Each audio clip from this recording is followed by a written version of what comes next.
G'day friends and fans, welcome to Dave Talks Stuff Ukraine War update for the 25th of March 2025. I'm your host, the author David Applegate.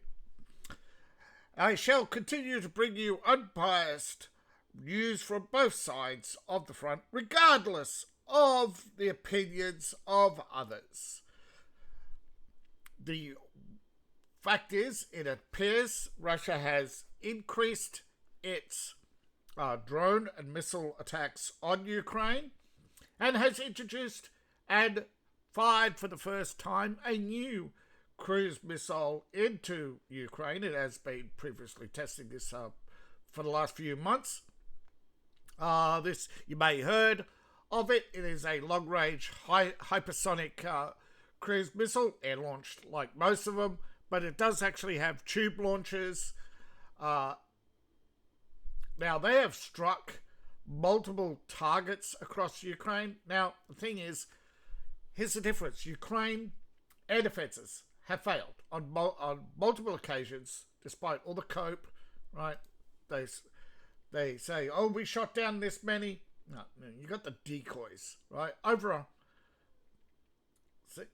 390 allegedly shot down. Yeah, that's still 30-odd points of impact. Yeah, you got the decoys, the slow-moving decoys, the electronic decoys, which Russia deliberately puts up there. Just there. Go look over there. Don't look over here. Now, don't forget, all these travelled quite some distance, right, from air launches over here. They travel in an arc, right, generally gaining altitude, coming down over, while the short-range ones come in very quick, very low. The reason why they do it in an arc is to actually extend their range.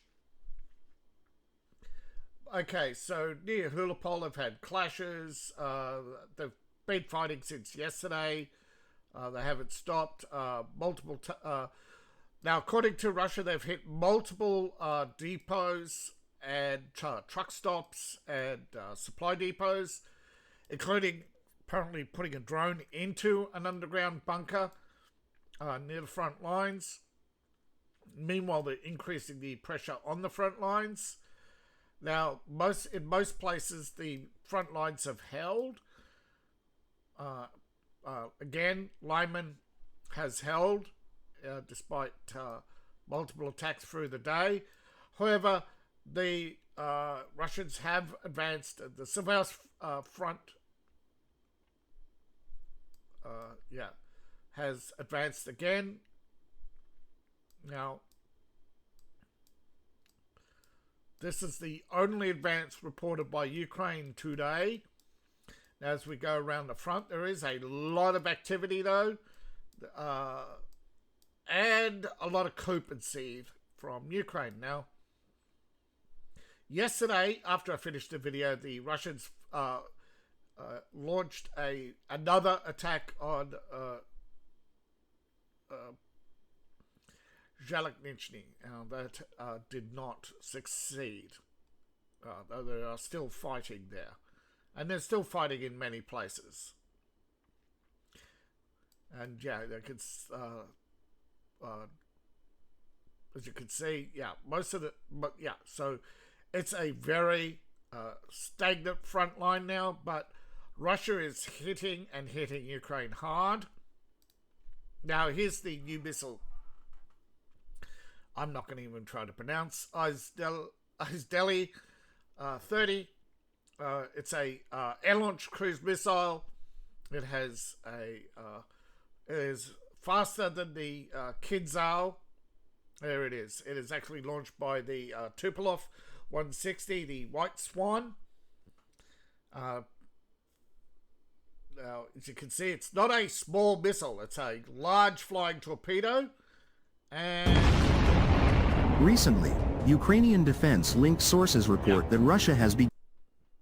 Now, the thing is, it is not a nuclear missile, but it has a massive impact, able to produce a mushroom cloud on impact, right? Combined explosive power. So it is very fast. Yeah. 880. Yeah. So it's quite fast. Now it is satellite guided. Now, according to Ukrainian intelligence, it's using Chinese global positioning.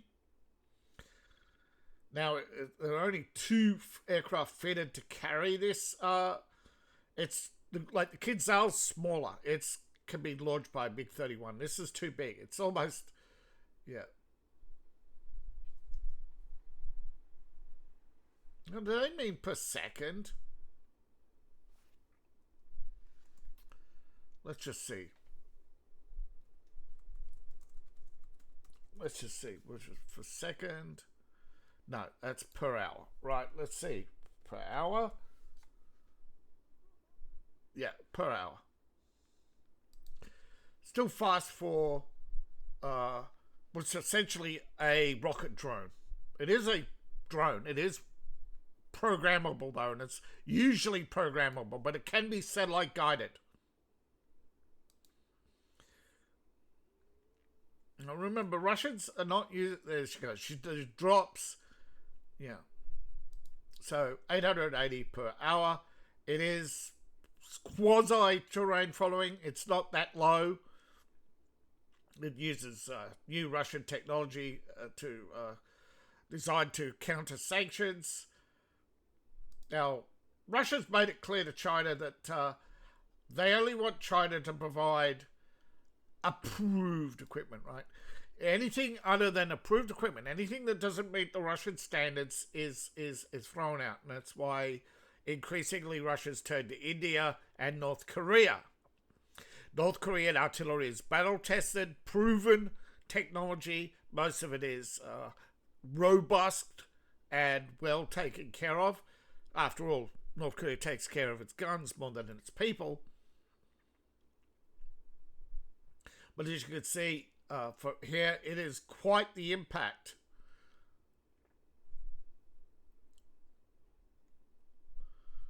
Now, a lot of people are going to say, yeah, 880 kilometers per hour is slow for a missile. That's true. It's a cruising missile, not a hypersonic missile. It is quite different.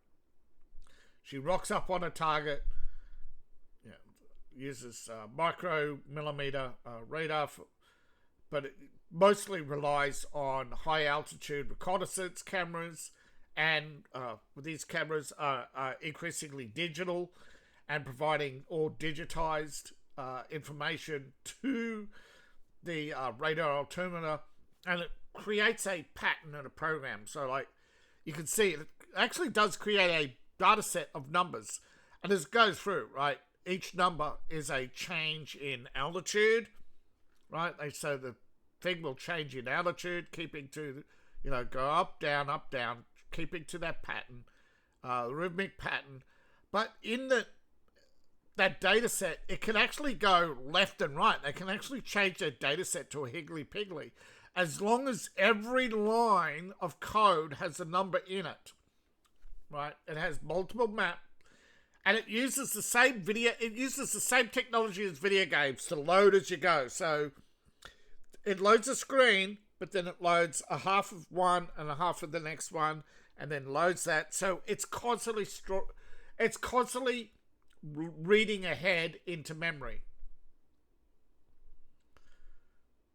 It's called Z buffering in old terms. I don't know what they call it these days.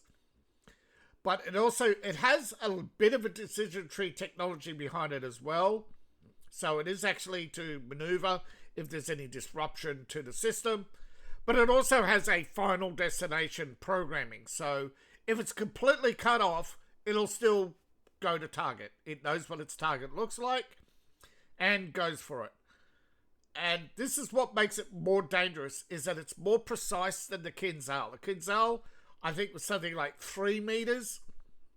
This is much closer than that, but nobody knows how far. Yeah, it's a big electronics package. Got the radar. It's got, basically, its explosive is the fuel. Okay, That's how it's able to, that's why it cruises up and over and comes in, right? It's the impact that sets it off. And yeah, most of the explosion is the tetroxide chemicals in the and the nitrates in the fuel, which also, so it burns its own. They don't maximize its range because the payload it's carrying is also its fuel. It does have a warhead, but that warhead is just to set it all off. And then it has the electronics. It has the receiver patch on the top. It has a little eyeball on the bottom. That is actually the bottom. Sorry, that's that is the eyeball. Sorry, that is the bottom. That's the jet on the bottom. But it steers that rocket. It's rocket steered, rocket assisted, rocket flight. It doesn't use canards, and it has quite the impact. And yeah, there's the nose, the raw nose. That's an armor piercing. Russia does it. They make armor piercing noses for these things to bust bunkers. Now, Mr. Zelensky does not get the memo. Russia asked Ukraine to end the war. Ukraine said no. So Russia attacked with more drones and said, we'll get in the war. And Zelensky says, Russia doesn't want to end the war. More pressure's needed. He doesn't get it. And he never will. You are losing. You have lost territory. You cannot push them back on your own. And Europe can't keep funding you forever. Your weapon sales require other wars, which are going to go away very quickly. China doesn't want war in Iran. China has warned Iran. The foreign minister of China has told Iran to settle this quickly. They reopened the strait because America will, sanctions will cut off Chinese trade, right? China gets their ships through. America will cut for every ship that goes through that's Chinese. America will turn back a Chinese ship. China will go broke in a week. No, well, actually take about 6 weeks. So Zelensky doesn't get it. He thinks he's the glorious center of attention and he's been outmaneuvered by Putin. You had every opportunity. He could have been a real hero to the Ukrainian people. Instead, he has to prop himself up constantly with propaganda. Right? And you can't expect the UK to keep pumping weapons to a never-ending conflict. And the British today are pushing, well, the British government today is pushing for more escalation, but there's only going to be more unrest in Britain. There's going to be more, growing social problems. Sooner or later, Britain's going to stop sending weapons, stop sending money, and it's just going to be chirps. They're just going to hear Dirk on the end of the phone. They're not going to get Keir Starmer anymore. Keir Starmer's on his last legs. He's desperate. He's putting on the yarmulke. That is desperation, right? He is begging the world to prop up his government. Ursula is also begging the world to prop up her government. So far, the only support she's getting is from Russia, saying, "Oh, we're happy to sell you we're happy to sell you oil," and Ursula says, "Okay." So this is why I keep telling you, I only bring the news as it is. Don't believe any of these people have any stance other than what can I get today? And today's problems that will go unsolved are tomorrow's problems. They just cannot keep up with the amount of garbage that they pump out, the propaganda that is being propped out, right? Most of these people don't care about what's going on the ground, whether you're Russian or Chinese or Mongolian or Vietnamese or Cuban, most of your governments are no different from the West in respect to they serve themselves, okay? The whole world is deluded on the role of government. They think the role of government is to serve the people. This is the point where I throw my head back and laugh, okay? I just weep for anybody so naive to think that government does anything but service government anymore, especially the EU. But I'm not saying that Russia, China, Vietnam, any of these other countries are any better or any different. But the difference is, right now, Cuba has not crossed the line, but Iran did. And Iran just doesn't get it, because they, like all egotistical organizations, first deny. When the denials no longer work, they attack you. When the attacks failed and they got a comeback, they reverse victimhood, right? They say, oh, we're the victims. Now that most of the world doesn't care whether or not Iran's a victim of Israeli bombing or not, 81% approve of the bombing. So now they're trying to claim you're all offenders, that you're all offending Islam, you're an offense to Islam. The Middle East needs our own peacekeeping man. Saudi Arabia has been trying to get all the Arab states, but who's destabilizing the Middle East? Hamas? Hezbollah? Until recently, I forget the name of the group, actually a couple of them in Syria and a couple of them in Iraq. And they're all funded by Iran. So you wouldn't need peacekeepers if Iran wasn't funding the crisis. This is what they do. Create the problem and then claim to fix the problem. They create all these problems and then blame Israel. The only way to isolate Israel is for all the countries around it to round up all the Islamists, to end the mandatory Islamic doctrine. And it would send Israel crazy because they can't play the victim. But solutions aren't profitable. Solutions have people focusing on the Israeli government. The lack of solutions have people who focus on Israel and not focused on the corruption in Iraq, Saudi Arabia, or any other country. And don't tell me they don't have corruption problems. It was recently, oil minister or something recently revealed that accidentally, of course, how much profit they make. Right? The Middle East is making horrendous profits on oil. Something like 300 million in sales and 300 billion in sales for 200 billion profit. Let that sink in. How much oil is overpriced. And yeah,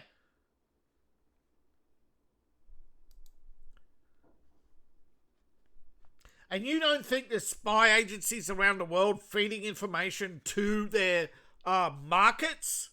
Come on, don't be naive. How do you think BlackRock grew so quickly? No company drops a dime on Obama, right? Every company that dropped a dime on Obama is richer by at least 500%. So let that sink in. And that's just in America. Imagine now with the British banks and all the banks in Europe, you think the Russian government isn't feeding daily information to its oil industry to adjust production. China placing orders up to 6 months ahead. You don't think the Chinese security agency is primarily focused on protecting that flow of energy to China? Why do you think they told Iran to build a pipeline? China built pipelines. Russia built pipelines. Ukraine was trying to get Russia to stop the Nord Stream to go through Ukraine. And when you figure out that's what the war is about, that's why Ukraine attacked ethnic Russians to blackmail Putin, that kicked all this off, but nobody wants the truth. And just because Ukraine's done something wrong, or just because you think, this is the problem. So many people are single issue where they say, oh, but Putin's a bad guy. So what? Every world leader's a bad guy to someone. And most of the time, half the world's government are bad guys to both their enemies and their people. Almost no Indian I've met likes Modi. Right? The only people who like Modi are the Congress party members who are all on at least $10,000 to $20,000 a year, right? Which is way more than the average Indian, right? They're all public servants, right? Massive union members, some of them union leaders. This is the corruption in the world today. It permeates through every society. And the problem is we need unions. We really do.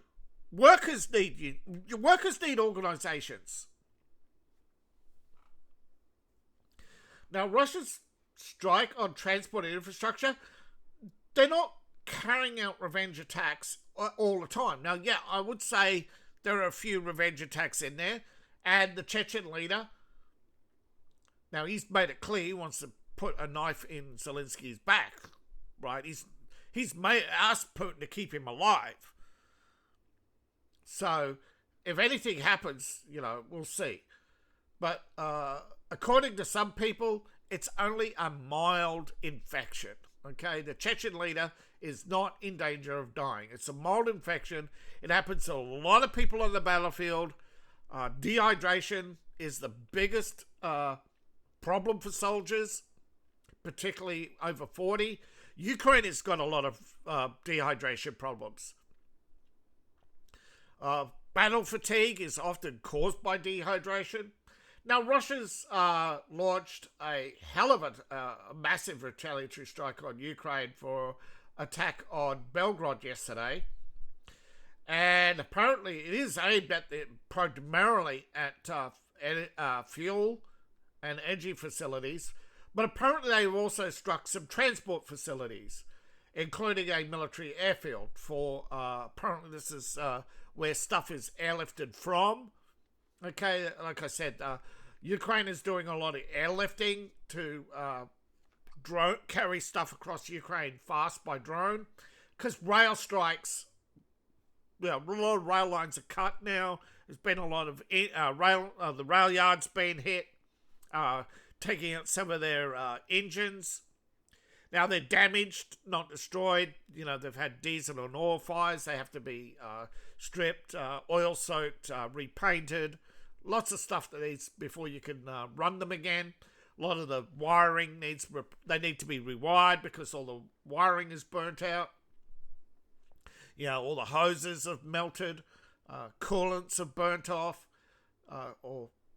So there's a lot of damage that can be done by a drone. But ultimately, there's no one thing that's going to end this war, I don't think.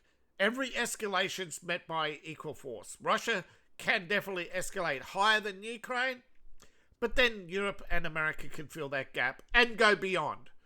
So, the only thing, this guy does not get it. He generally doesn't. He'll never will.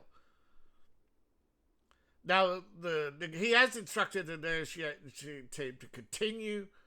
He has no choice, okay? His European and Canadian partners in the meeting in Florida, he has financial backing from Canada and Europe, without which there is no Ukraine. Ukraine is finished. He has destroyed Ukraine's economy. He just doesn't get it because he's too busy wanting to be the hero. And when government is more focused on themselves and making enemies with others. Now, Iran's in no position to strike Ukraine. They've made threats to Ukraine, but they can't do anything. Now,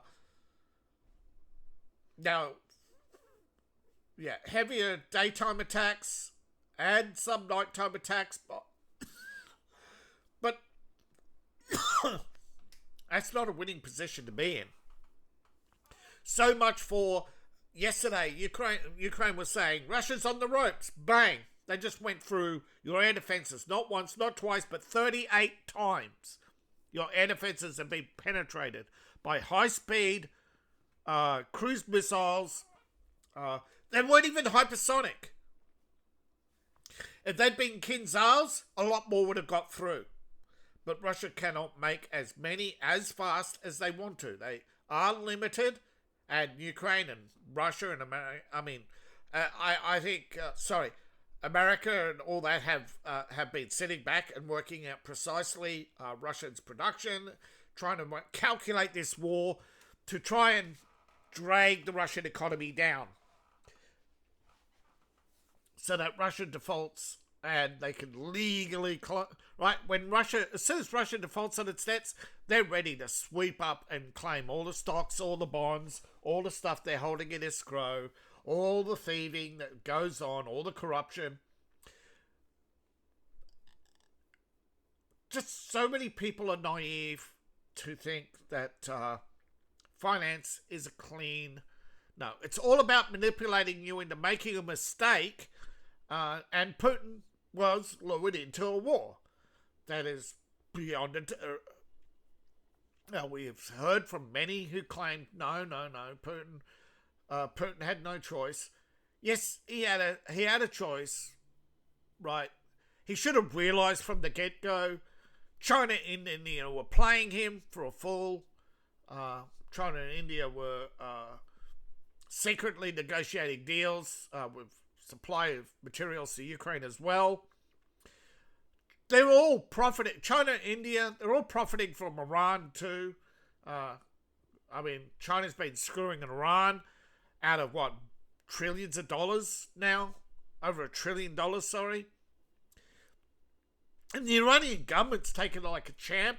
Although the Iranian government did sink in a ship. I think that was clearly because China sent its usual collection of Timu garbage to Iran instead of making monetary payments. You know, these air defense missiles that allegedly shot down an F-35, you know. Yeah, really. Anybody want to believe that? Well, there are, unfortunately.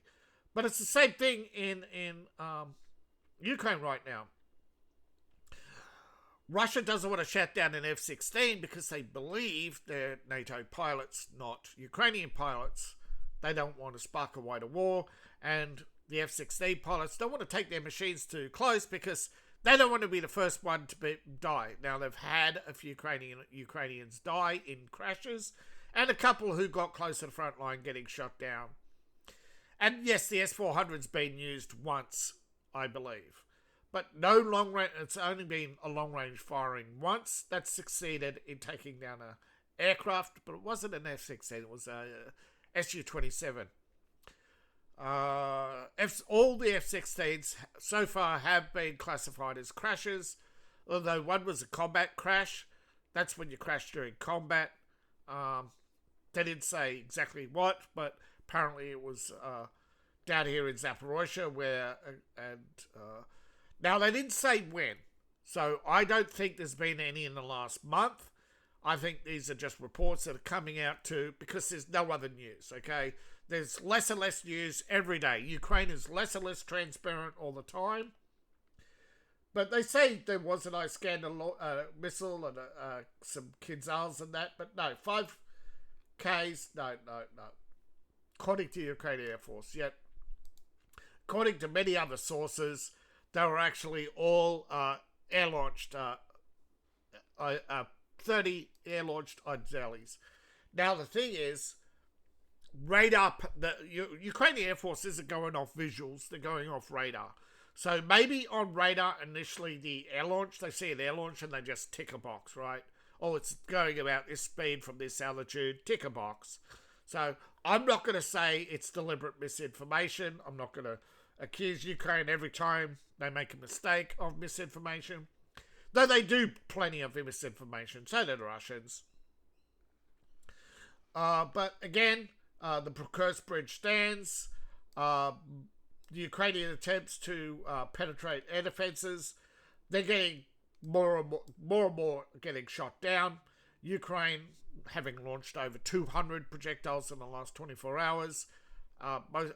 Most of them shot down as they crossed Belgrade.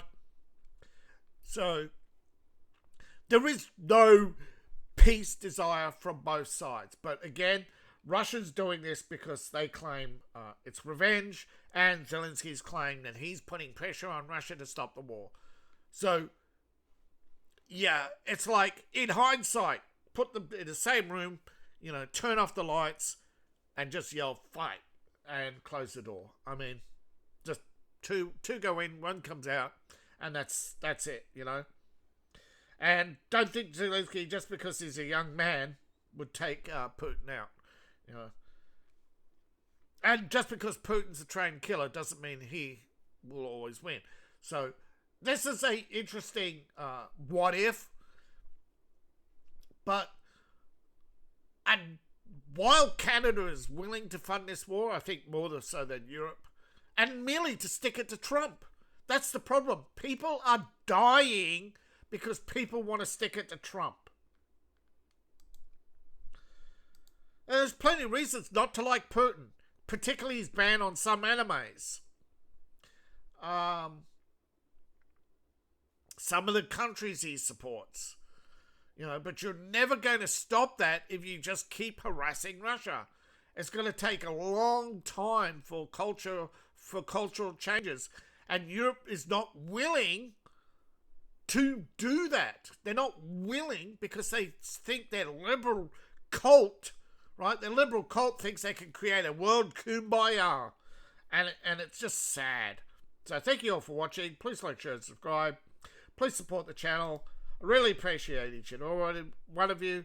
Thanks to all those who have supported the channel. You support me on Ko-Fi, Patreon, buy my books, buy my merch. I'm really humbled by their recent book purchases. Thank you, each and every one of you. See you in the next video. Pardon me. See you in the next video. Bye for now.